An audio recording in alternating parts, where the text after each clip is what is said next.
Good evening. My name is Art Freund, and I'm running as a Republican candidate for the 76th District of the Kansas House of Representatives. My wife Kelly and I run a family farming operation near Lyon, raising corn, beans, wheat, and hay. We have two wonderful daughters.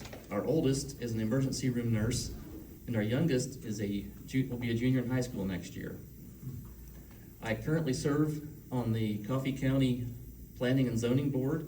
I've previously served on the Coffee County Farm Bureau Board and the Coffee County USDA County Committee. I've also been very outspoken about the large-scale industrial solar facilities that are popping up or attempting to pop up in our area.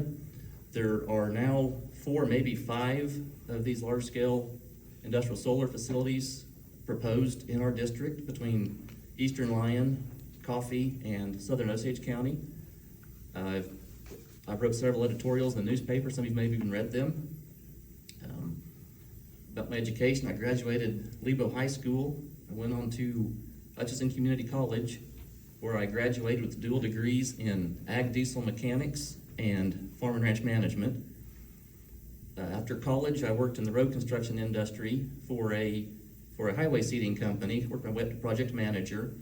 Then in 2005, I started my own farming operation. I've been a full-time farmer ever since. So there are many issues that are important in this upcoming election.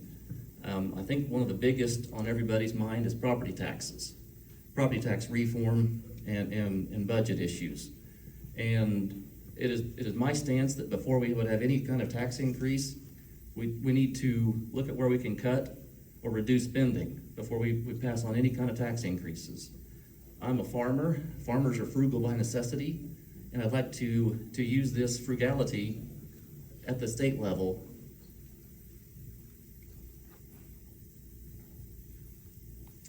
On the property tax side, there are a couple things I'd like to address with that.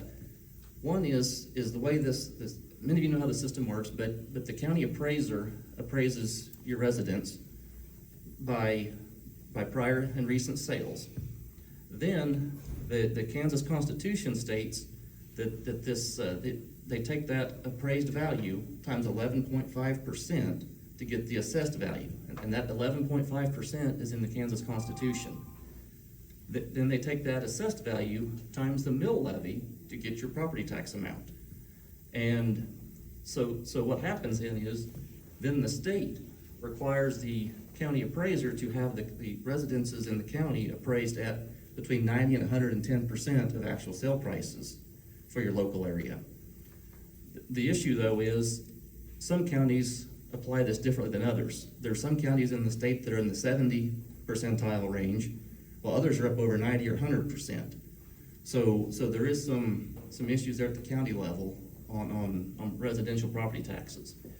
But one thing I would like to see is there's been some discussions about a property tax on the residential side, on the residential appraisals, a cap on how much these appraisals can spike in a year. For example, in Coffee County, the last 4 years, in 2023, the residential appraisals averaged increasing 7.7%. In 24, it was 15.3%. In 25, it was 20%. And then this year it was 3 to 4%. So when you take all that together, these property valuations on residences have increased 54% when you compound those figures. So there's been some serious property tax increases on people, on their valuations. So this is why some type of cap to prevent or limit these spikes is a necessity. And there are some programs out there to help with property tax expenses. There's the Homestead Refund Program. It's a great program. It's up to a $700 tax refund for property tax expenses paid for qualifying individuals or families. And to qualify, you've got to have either below a certain income on Social Security, over a certain age, or disabled veteran, or there's other categories too, but that's most of it. But to get this $700 refund, you have to pay your property taxes on time, and then you submit this on your Kansas tax return to get this money back. The problem is, for many individuals on fixed incomes, is coming up with this amount, this extra $700 in the first place. And this was brought to my attention 2 years ago in my mom's situation. She's on Social Security in a house that she's lived in for years. The valuation has increased, her property taxes have gone up, but she couldn't afford to pay her entire property tax bill when it was due. So my brother loaned her the money to make sure she was able to qualify for this full $700 refund. So the way this program works then is then you get your $700 back, or whatever you qualify for, when you get your state tax refund back. Well, that can be several months later. So I believe that we should change this so that these people that qualify, if you're on Social Security, over a certain age, if you qualify for this program the previous year, you should not have to pay that $700 or whatever you qualify for in advance. There should be a voucher or a document you get from the state that you give to your county treasurer's office, so that the state will pay that $700 directly to the county instead of making seniors on Social Security and fixed incomes come up with the $700 up front. They're going to get it back anyway, so what's the difference? Because right now, the only option on that refund is you either get it back to yourself, or you can apply it towards your next year's property tax refund at the state level. I believe this should be changed so you can apply it towards the current year if you qualify anyway. On the data center front, I've been a big supporter of moratoriums on data centers. Coffee and Osage County both have moratoriums for data centers presently to get the regulations and fact-finding taken care of prior to any data center development in the counties, in the unincorporated areas of the counties. And I've been a big supporter of that because we need to protect the residents, the ratepayers, water usage now and in the future. There's been a lot of talk, other places that have these data centers, of all the problems they've caused. The big cities no longer want them. They're pushing them out here on the rural areas because we aren't experienced with them. We don't know what to expect. They do. They've been very vocal about not wanting these and the problems they cause now and in the future. For example, Virginia is the leading state in the nation with data centers. From 2019 until I think it was 24, their electric rates went up 42% compared to 26 or 7% for the national average. And that was attributed to data center construction. And there is a state law on the data centers that the electric rate increases cannot be passed on to consumers. But if you look at your electric bill, there's a lot of charges on your electric bill. In addition to just the kilowatt hour charges, there's your monthly fee, there's the transmission charges, the fuel used in power generation, there's other taxes. So it is imperative to make sure that none of these fees could be passed on or increased. And these data centers all require significant transmission line investment. These transmission lines are very expensive to build. They require eminent domain to construct. And when they use eminent domain, they don't pay attention to what's in the best interest of the local area, the landowners, the residences. They put it in where it's the cheapest for the developer or the utility. There should be some consideration given to the local area as far as what's the best route for the least inconvenience for the surrounding area. Whether it's down property lines or avoiding residential areas, whatever, there needs to be some discussions at the state level to limit some of the intrusive nature of these transmission lines as they're built.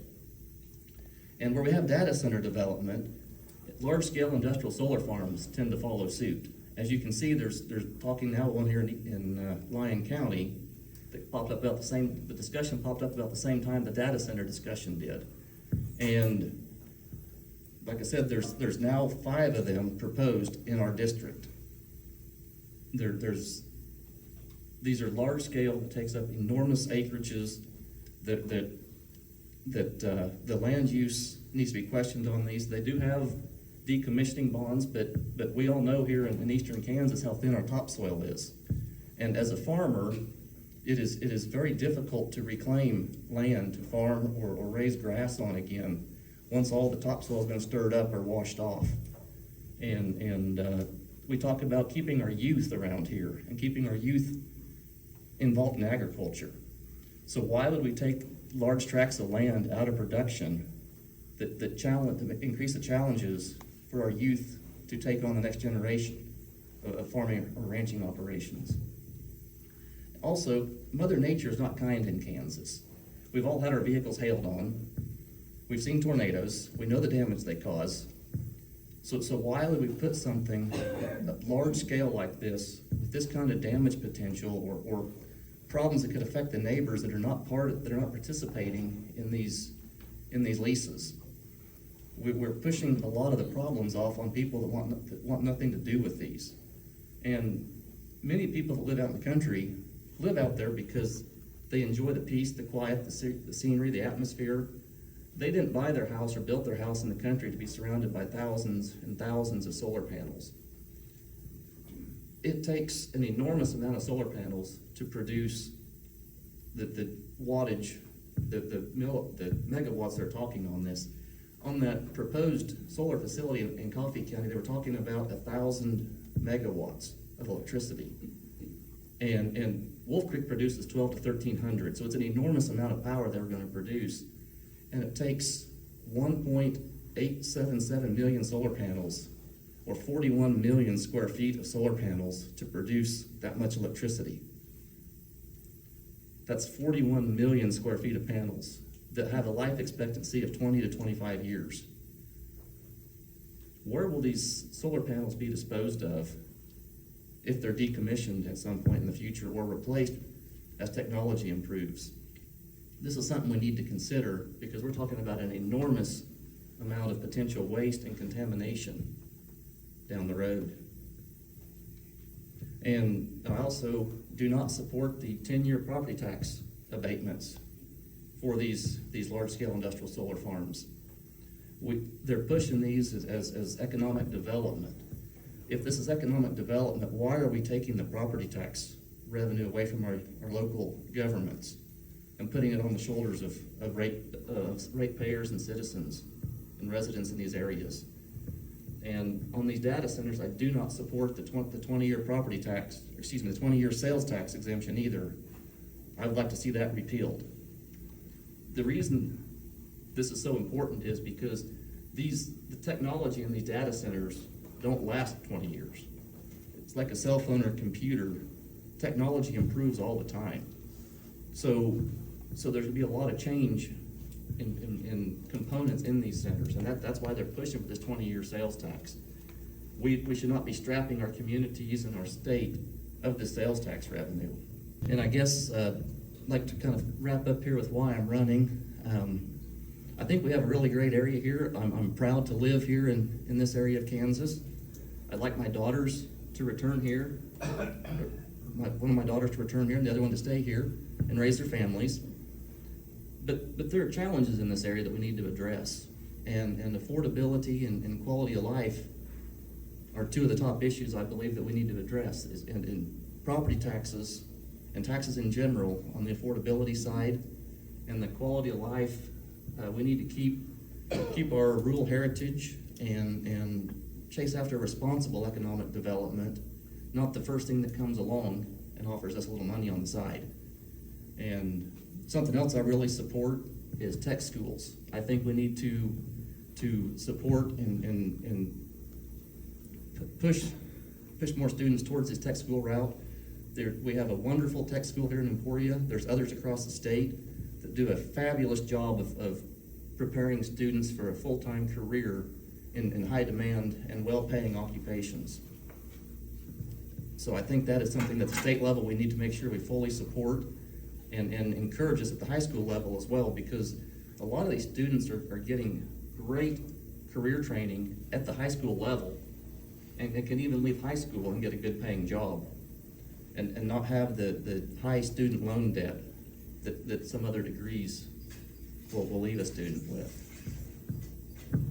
And I guess I'd just like to say that I thank you for your support.